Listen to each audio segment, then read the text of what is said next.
আসসালামু আলাইকুম মাননীয় ইমাম। জি। আমরা গুঞ্জন শুনতে পাচ্ছি ভারত নাকি বাংলাদেশে সার্জিক্যাল স্ট্রাইক করবে, এই ব্যাপারে আপনার মতামত কি?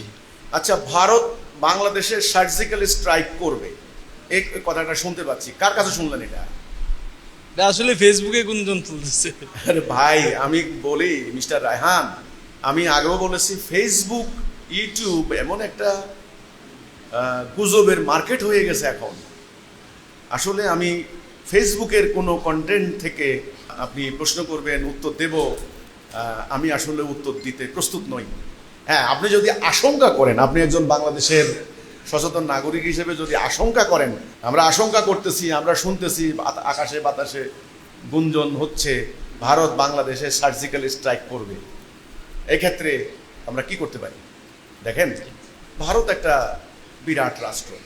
ভারতের জনগণের একটা মানসিকতা কাজ করে, কতগুলি মানসিকতা, মেন্টালিটি বলতে পারেন, সাইকোলজি, মনস্তত্ত্ব কাজ করে। যারা রাজনীতি করে তাদের একটা মেন্টালিটি কাজ করে, যারা সাধারণ হিন্দু তাদের একটা মেন্টালিটি কাজ করে, যারা বাম আন্দোলন করে ওদের একটা, বা ওখানেও কিন্তু আলেম সংগঠন আছে, অল ইন্ডিয়া ওলামায়ে হিন্দ, তাদের একটা কাজ করে। তো আমরা ওভারঅল ভারতবর্ষের যারা হিন্দুরা আছেন তাদের ক্ষেত্রে কতগুলি মানসিকতা কাজ করে।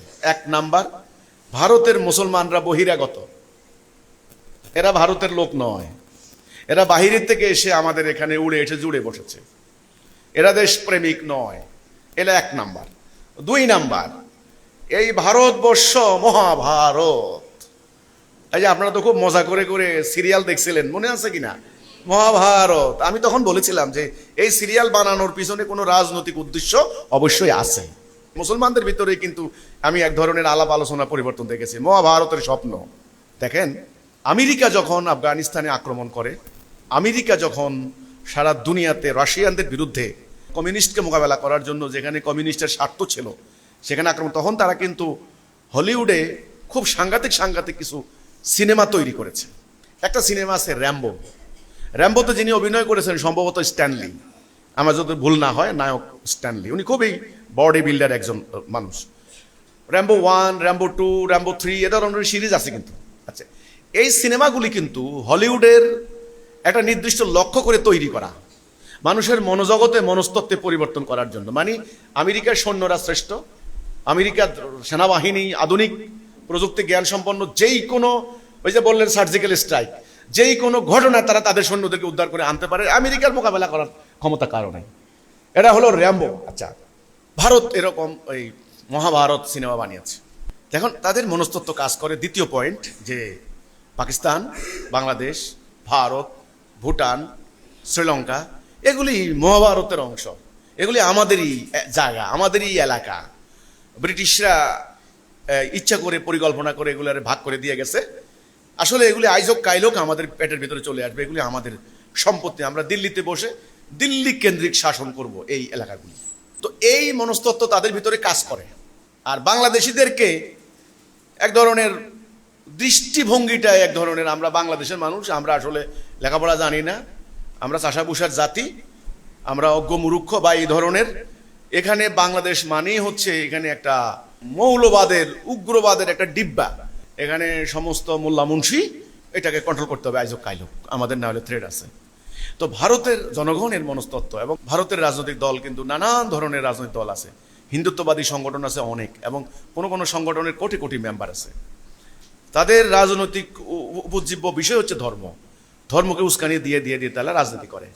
তো এখন সেই ভারতে একবার যখন ওই যে কাশ্মীরে হামলা হলো, কারণ কাশ্মীর স্বাধীনতার জন্য তো স্বাধীনতাকামীরা এ পর্যন্ত মানে লড়াই করে যাচ্ছে, সেই হামলার জবাব দিতে গিয়ে ভারত সার্জিক্যাল অপারেশন বলা হয়, সার্জিক্যাল অপারেশন মানে উদ্দেশ্য হাসিল করে হঠাৎ করে আক্রমণ করে ক্ষয়ক্ষতি করে মেরে কেটে আবার চলে আসা, hit and run policy, surgical operation, এটা আধুনিক নাম দিছে। যাই হোক, মিলিটারি পরিভাষা থাকতে পারে অন্যান্য, তারা পাকিস্তান করেছে, এটা আবার মিডিয়াতে ব্যাপক প্রচার করেছে। তো এগুলি মূলত কূটনৈতিক চাপ, রাজনৈতিক চাপ, এগুলি হলো মিলিটারি স্ট্র্যাটেজি, সেগুলি হতেই পারে, হচ্ছে। এখন বাংলাদেশে ইন্ডিয়া সার্জিক্যাল স্ট্রাইক করবে, এটা আপনি একটু প্রশ্ন করলেন। আমি বলবো সোশ্যাল মিডিয়া, ফেসবুক ইত্যাদি ঘটনাবলীর উপরে নির্ভর করে আমি কোনো প্রশ্ন উত্তর দিতে চাই না, কিন্তু ঘটনার পরম্পরা যা হচ্ছে, যেদিকে যাচ্ছে, কোনো একটা গোষ্ঠী চাচ্ছে সেটা হোক, ভারত বাংলাদেশে হামলা করুক, বাংলাদেশ থেকে গিয়ে ভারতে আক্রমণ করুক, পেরে এই ধরনের চাচ্ছে। এখানে একটা রক্তপাত ঘটানোর জন্য প্রতিনিয়ত উস্কানি চলছে, মিছিল হচ্ছে। দেখেন না মিছিলের নাম কি? রক্তে আগুন লেগেছে, জেগেছে রে জেগেছে। আমি মিছিলটা শুনি তো, এর আগে স্টুডেন্টরাও এই মিছিলটাই দিয়েছে, জেগেছে রে জেগেছে, রক্তে আগুন লেগেছে। দেখেন মাদ্রাসার স্টুডেন্টরা মাদ্রাসা থেকে বের হচ্ছে, বলতেছে জেগেছে রে জেগেছে, রক্তে আগুন লেগেছে। হিন্দুরাও একই মিছিল দিচ্ছে, রক্তে আগুন লেগেছে। তো সবার রক্তে তো আগুন লেগে গেছে, রক্ত এখন টকবক করতেছে, এখানে রক্ত কিছু যাবে, নাহলে এই মিছিল দেয় নাকি জেগেছে রে জেগেছে, রক্তে আগুন লেগেছে। এই ছাত্ররাও কইলো এই কথা, আলেমরাও কইছেন এই কথা, হিন্দুরাও বলতেছে একই কথা, রক্তে আগুন লাগছে সবাই। তো সবার যেহেতু রক্তে আগুন লাগছে, বিষয়টা একটা পরিণতির দিকে যাচ্ছে।